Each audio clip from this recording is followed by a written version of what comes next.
अस्सलाम वालेकुम, मैं हूं मोहम्मद आमिर और आप हमारा YouTube channel scholars law academy को देख रहे हैं। आज तमाम बच्चों के साथ हमने लैट का गेस्ट पेपर शेयर करना है कि लैट पॉइंट ऑफ व्यू से कौन से टॉपिक इंपॉर्टेंट है। उससे पहले मैं आपको थोड़ी सी जनरल गाइडलाइन दे दूं कि लैट में आपने करना क्या है।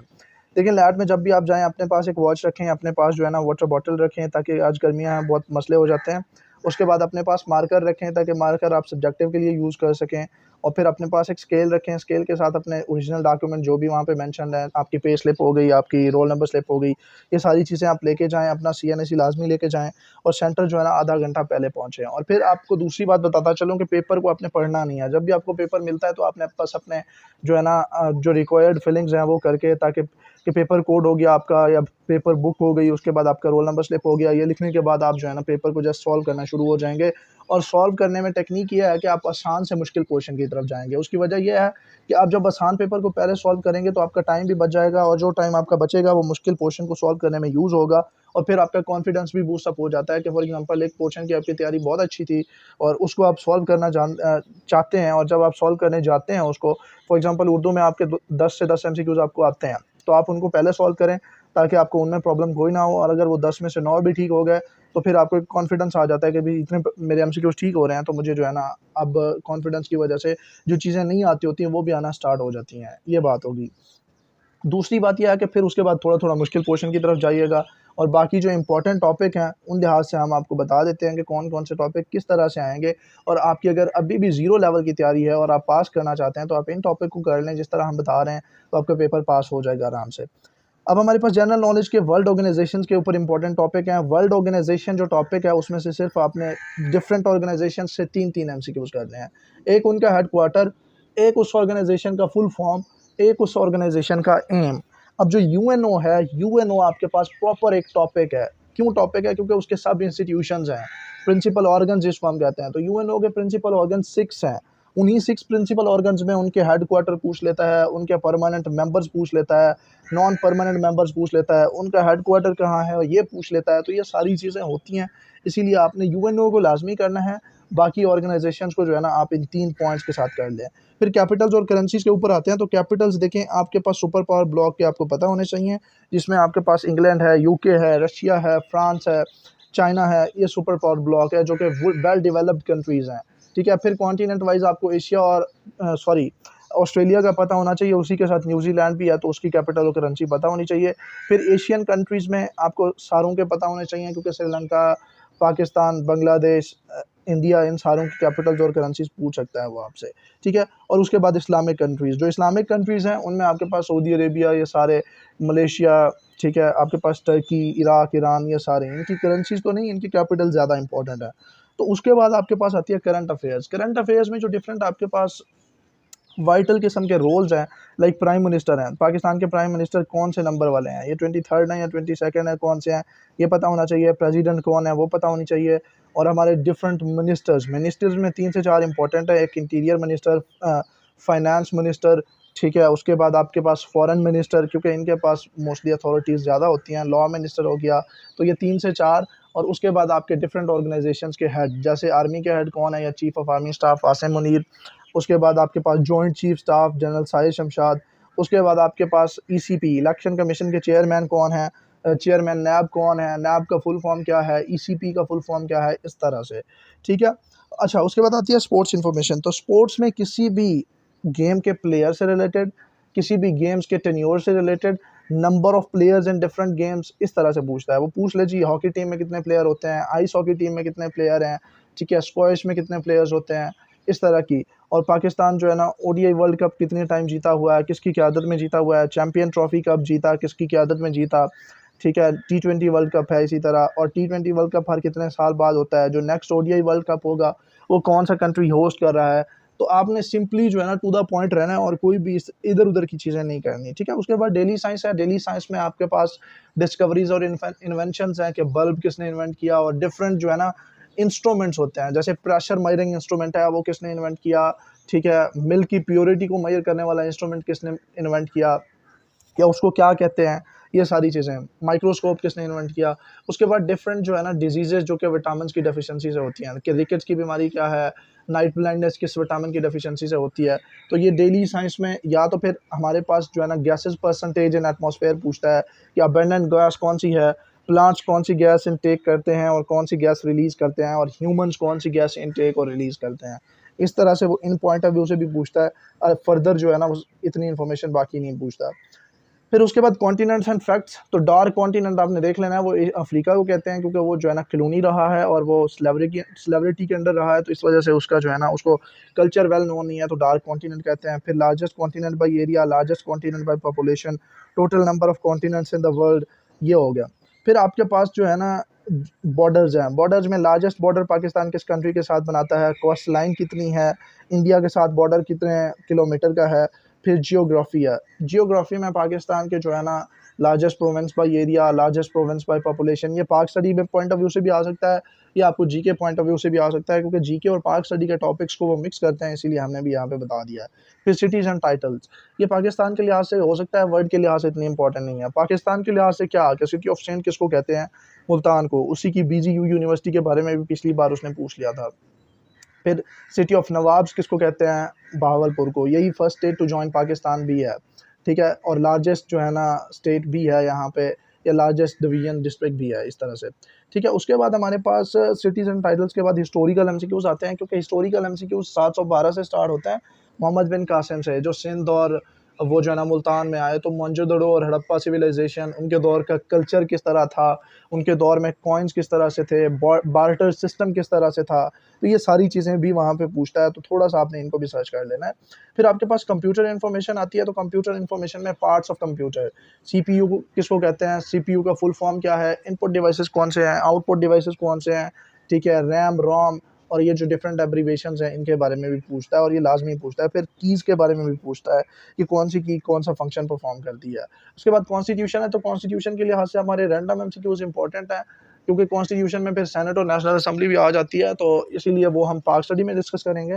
तो रैंडम एमसीक्यूज इंपॉर्टेंट है कि प्राइम मिनिस्टर की एज क्या होनी चाहिए, प्रेसिडेंट की एज क्या होनी चाहिए, पाकिस्तान को पहला कॉन्स्टिट्यूशन कितने साल बाद मिला, पाकिस्तान का कॉन्स्टिट्यूशन बाई कैमरल है या यूनी कैमरल है, उसमें पाकिस्तान का नाम क्या है, इस्लामिक रिपब्लिक ऑफ पाकिस्तान, ठीक है, और ये हमारा करंट वर्किंग कॉन्स्टिट्यूशन कौन सा है, 1973 का।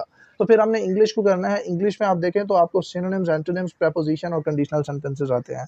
कंडीशनल सेंटेंसेस 4 टाइप के हैं, वो अगर आप गूगल से फॉर्मूले याद कर लेते हैं तो आपके वो भी हो जाएंगे। उसके बाद प्रेपोजिशन है, तो प्रेपोजिशन जो रिपीटेड लैट में है वो आपने देख लेनी है। अगर आपके पास नहीं है तो आप हमें कांटेक्ट कर सकते हैं, हम आपको प्रोवाइड कर देंगे। प्रेपोजिशन जो होगी वो आपने थोड़ा सा यूट्यूब से भी अगर वीडियो देख ली तो आपको पता चल जाएगा कौन सी प्रेपोजिशन कहाँ यूज़ होती है, और वो आप अटेम्प्ट कर लेंगे। फिर आता है सिनोनिम्स एंटोनिम्स का, तो सिनोनिम्स एंटोनिम्स आपके पास एफएससी बेस्ड भी आते हैं कुछ, और वो वाले आते हैं जो आपको ऑलरेडी पता होते हैं एमसीक्यूज, और इस तरह के ट्रिक्स यूज़ होते हैं कि आपको सिर्फ एक ही ऑप्शन वहाँ पे ऑप्शन में रेलिवेंट होता है, बाकी 3 ऑप्शन आपके काम के ही नहीं होते, वो डिफरेंट उसने किए हुए हैं। और इसको जो है ना सिनोनिम्स एंटोनिम्स को अगर आप पार्ट्स ऑफ स्पीच बेसिस के ऊपर वेरीफाई करें तो वो ज़्यादा बेटर है, कि एडजेक्टिव की रिप्लेसमेंट एडजेक्टिव है, एडवर्ब की रिप्लेसमेंट क्या है, ठीक है। तो पार्ट्स ऑफ स्पीच बेसिस पे सिनोनिम्स एंटोनिम्स को कैसे जो है ना आइडेंटिफाई किया जाता है, अगर आप चाहें तो यूट्यूब से कोई वीडियो भी देख सकते हैं, अगर आप चाहें तो हमें भी रब्ता कर सकते हैं, हम आपको बता देंगे, ठीक है। ये हो गया। उसके बाद आपका पाक स्टडी का पोर्शन है, तो डैम्स इन पाकिस्तान, तो डैम्स में तरबेला डैम, मंगला डैम, और आपके पास काला बाग डैम, ठीक है।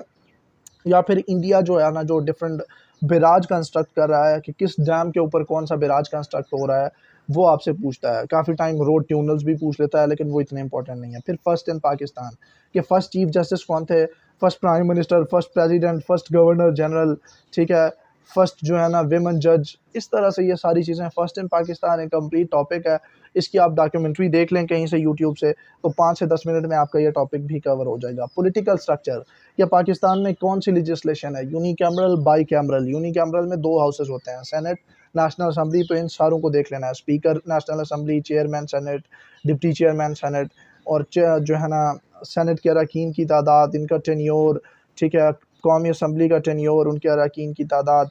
फिर पाक स्टडीज़ में जो इम्पोर्टेंट चीज़ आती है सर सैयद और उनकी तालीमी और पॉलिटिकल खिदमात, इसमें उनकी बुक्स के बारे में भी पूछता है कुछ आपसे, कि खुतबात अहमदिया, उसके बाद रिसाला, असबाब बगावत हिंद, फिर उसी में चौधरी रहमत अली की जो दिबाचा था कि नो आर नेवर, उसके बारे में पूछ सकता है। थोड़ा सा हिस्टोरिकल टच दे सकता है, तो आपने वो थोड़ा सा जो है ना कर लेना। अब पॉलिटिकल लीडर्स हैं तो पॉलिटिकल लीडर्स में यही प्राइम मिनिस्टर, प्रेसिडेंट साहब के आ जाते हैं, तो इनके बारे में लाजमी पूछेगा, उनकी जियोग्राफी थोड़ा सा पूछ लेता है कि जी मोस्ट इलेक्टेड प्राइम मिनिस्टर कौन थे हमारे, नवाज शरीफ हैं, शहबाज शरीफ की बायोग्राफी पूछ ले, जो है आपके पास सदर डॉक्टर आरिफ अलवी की पूछ ले। फिर जो है ना इंपॉर्टेंट डेट्स जो हैं प्री पार्टीशन और पोस्ट पार्टीशन की, तो नाकाम जंग आज़ादी 1857 से स्टार्ट होती हैं 1947 तक, ये प्री पार्टीशन एरा है।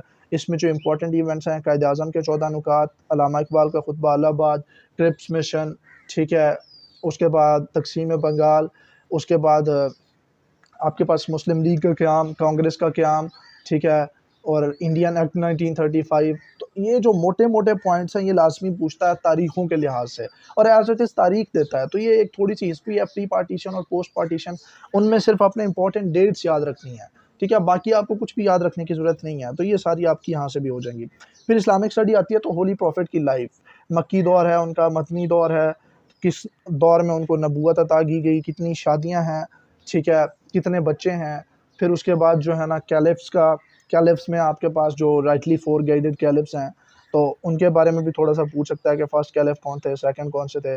तो थोड़ा सा इस्लामिक हिस्ट्री की तरफ भी जाता है, वो हिस्ट्री वॉर्स में से भी हो सकती है, वो हिस्ट्री मक्का और मदीना में भी डिफरेंट सहाबा कराम या कोई इंपॉर्टेंट वाक़े की तरफ से हो सकती है। फिर बैटल्स इन इस्लाम, तो बैटल्स इन इस्लाम आपके पास जो है ना उनका एक चार्ट बना लें, आराम से उनकी डेट्स याद कर लें, ठीक है, आपको वो भी पता होनी चाहिए। फिर 5 पिलर्स इन इस्लाम ये लाजमी आते हैं। 5 पिलर्स में नमाज, ज़कात, रोज़ा, हज के ये कब फ़र्ज़ हुआ, ठीक है, और हज किस किस को करना चाहिए, ज़कात का निसाब क्या है, ज़कात का लुग़वी मैनी, इस्तिलाही मफ़हूम, इसी तरह बाकी भी पिलर्स के। फिर बेसिक इस्लामिक हिस्ट्री है, इस्लामिक हिस्ट्री के अरब में इस्लाम के आने से पहले अरब का स्ट्रक्चर जो था वो तो किस तरह था आप सबको पता है, लेकिन इस्लाम के आने के बाद जो हिस्ट्री हुई, जो बैटल्स हुई, जिस तरह जो है ना डिफरेंट टेरिटरीज साइन की गई, सुलह हुदैबिया, बैत रिज़वान, फ़तह मक्का, ये सारी थोड़ी सी इस्लामिक हिस्ट्री है। तो इसके इंपॉर्टेंट डेट्स आपको पता होनी चाहिए, अदरवाइज़ कोई चीज़ इंपॉर्टेंट इतनी नहीं है। उसके बाद उर्दू पोर्शन है, तो उर्दू पोर्शन में सिर्फ आपके पास ग्रामर आती है, जिसमें इसम है, फ़ेल है, हर्फ है, उसकी अक़साम है, तलमी, तशबीह, इस्तारा, मुरक्कब, तौसीफ़ी, ये सारे, ठीक है। और ये आपको कहाँ से करनी है, उर्दू कवायद और इंशा परदाज़ी से उनकी डेफिनेशंस पढ़ लें, अपने कॉन्सेप्ट मिसालों के साथ क्लियर कर लें। आप जब वहाँ बैठेंगे तो आपको ये चीज़ ईज़ी लगेगी कि जैसे वो क्या, मेरा बेटा चाँद है, अब ये तलमी है, इस्तारा है, क्या है, तशबीह है। या मेरा बेटा चाँद जैसा है, जब जैसा की बात आई तो वो तशबीह है, ठीक है। जब डायरेक्ट बात की तो वो इस्तारा है, क्या चीज़ है, ये चीज़ आपको पता होनी चाहिए। फिर सेंटेंस करेक्शन भी इसमें आ सकती है, क्योंकि देखें उर्दू में आपको अल्फाज मैनी, अल्फाज मुतज़ाद तो आते ही आते हैं, तो वो 2-3 होते हैं लाजमी, लेकिन ग्रामर में सेंटेंस करेक्शन या फिर ग्रामर की इन टाइप्स के बारे में से पूछा जा सकता है, तो ये आपने लाजमी तैयार करनी है। फिर उसके बाद मैथ्स है, तो मैथ्स में जियोमेट्री में डिफरेंट साइड शेप्स के एरियाज़, एरिया ऑफ रेक्टेंगल का क्या फार्मूला होता है, एरिया ऑफ ट्राइंगल कैसे कैलकुलेट करते हैं, ट्राइंगल का कोई एंगल कैसे कैलकुलेट करते हैं, ठीक है। मैथ कन्वर्जन कि 1 जो है ना किलोमीटर कितने मीटर्स के इक्वल है, ठीक है, 1 एकड़ में कितने स्क्वायर फीट होते हैं। Profit loss MCQs, profit percentage, loss percentage कैसे फाइंड की जाती है, परसेंटेज क्वेश्चन के 5% ऑफ दिस नंबर, 20% ऑफ 100 कितना होता है, इस तरह से। और फिर जो है ना सिंपल आपके पास अरिथमेटिकल क्वेश्चन जिनमें आप बोर्ड मैथ्स रूल फॉलो करते हैं कि ब्रैकेट्स ऑफ की, फिर डिवीजन, फिर मल्टीप्लिकेशन, और उसके बाद एडिशन और सब्ट्रैक्शन। तो ये आपके मैथ के पोर्शन है, इनमें थोड़ा थोड़ा आप हिंट लेते जाएँ कि किस किस तरह के सवालात होते हैं। ऐसे नहीं होंगे कि आपको कैलकुलेटर यूज़ करना पड़े, आपको प्रॉब्लम कोई नहीं आएगा, लेकिन आपने इनको लाजमी सॉल्व करना है।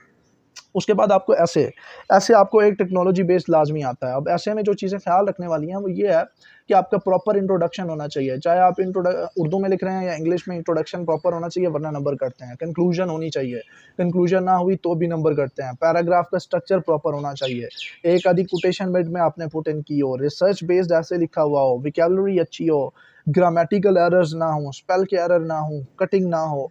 तो जब आपके ऐसे का स्ट्रक्चर ठीक होता है तो आपको नंबर्स मिल जाते हैं आराम से। एक टेक्नोलॉजी बेस्ड ऐसे आएगा, फॉर एग्जांपल मोबाइल फ़ोन के फ़ायदे नुकसानात, तो वही इंटरनेट के फ़ायदे नुकसानात हैं, वही मोबाइल फ़ोन के फ़ायदे नुकसानात हैं।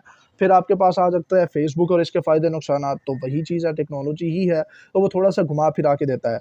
अब फिर करंट अफ़ेयर है, करंट अफ़ेयर में आपके पास इन्फ्लेशन है, पेट्रोल प्रॉब्लम है, पेट्रोल प्राइसेस हाइक है। फिर डिस्क्रिप्टिव ऐसे आता है कि God help those who help themselves, try again, ठीक है, failure is not the end result. तो इस तरह से आपको कोई मॉरल लेसन आया खड़ा होगा, उस पे आपको लिखना होगा। My last day at school, my last day at college, तो इस तरह से भी आपको आता है। फिर पर्सनल स्टेटमेंट है, तो पर्सनल स्टेटमेंट में सिर्फ मेथड आना चाहिए, टू द पॉइंट आपने लिखना है, 1 पेज के ऊपर लिखना है, कोई कोटेशन नहीं ऐड करनी, ठीक है, 3 पैराग्राफ के अंदर लिखना है। और जिस तरह का सीक्वेंस है वो मैंने ऑलरेडी बताया हुआ है, अगर आपने वो वीडियो नहीं देखी तो वो हमारी इसी चैनल के ऊपर वीडियो पड़ी हुई है, आप वो भी देख लें। तो उसका मेथड्स आपको पता हो और आपको लिखने का तरीका पता हो तो वो भी आपकी हो जाएगी। तो ये आपका पेपर पॉइंट ऑफ व्यू से एक शॉर्ट सा गेस था और इतने टाइम में आप इसको प्रिपेयर भी कर सकते हैं। फर्दर अगर किसी को कोई प्रॉब्लम हो या कोई चीज़ समझ ना आ रही हो तो वो आप इस नंबर पे व्हाट्सएप कर सकते हैं। हम इंशाल्लाह आपको ज़रूर गाइड करेंगे। आज की वीडियो के लिए इतना ही, अपना ख्याल रखें।